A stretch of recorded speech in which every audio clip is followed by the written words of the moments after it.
There are three enzymes, COX-1, COX-2 and COX-3. The COX-1 is present in the platelet and GIT, gastrointestinal system. COX-2 is present in inflammatory cell and COX-3 is present in the brain. Acetaminophen, which can also be called paracetamol, inhibit COX-3 enzyme. So there are drugs which can be called selective COX-3 inhibitor. Selective COX-3 inhibitors.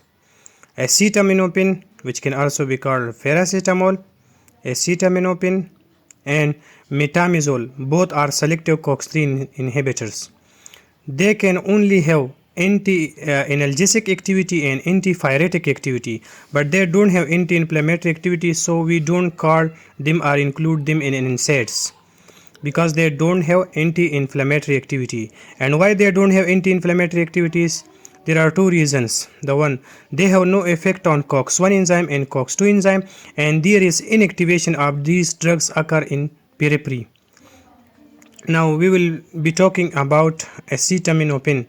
The acetaminophen can also be called paracetamol. Now acetaminophen actually derived from phenacetin.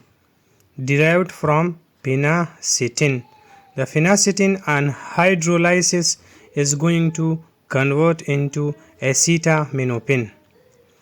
Now if you see the word acetaminophen, it consisting of three groups: acetyl group, amino group and phenol group. Now structure of acetaminophen. This is the benzene ring, and here is NH group, amino group, and here is acetyl group, here is OH phenol group. This is called acetyl group, this is called amino group. So acetaminophen, we can also call it N-acetyl para-amino phenol, APAP. Mode of action or mechanism of action of paracetamol or acetaminophen. The paracetamol is inhibit COX-3 enzyme, and the COX-3 enzyme is present in the brain. So that's why we use the paracetamol as antipyretic, which relieve or decrease the fever, and analgesic, which relieve the pain or decrease the pain.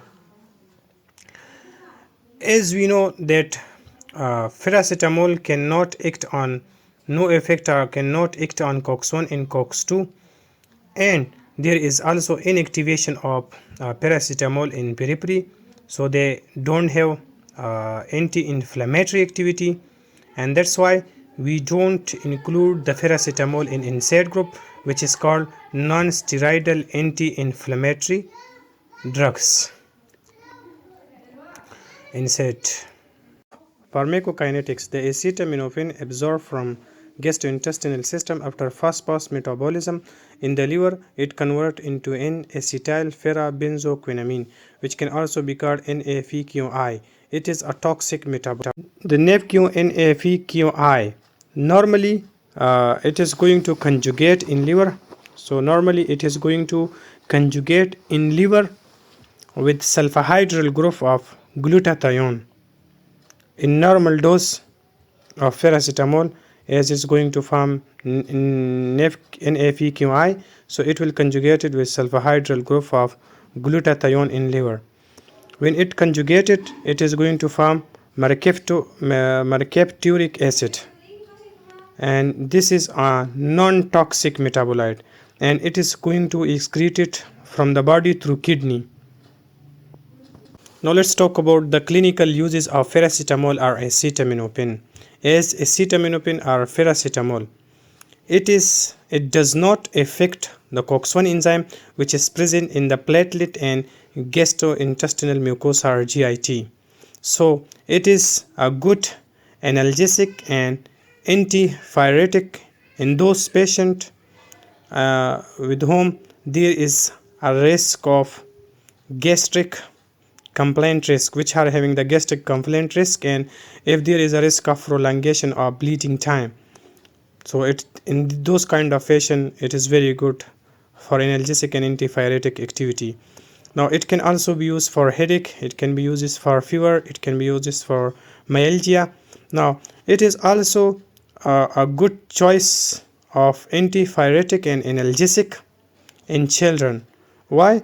Because in children, for viral infections and for viral infection or uh, chicken pox, because in children if we use aspirin, the aspirin can cause Reye syndrome. So that's why we say it is a good choice of analgesic and antipyretic in children.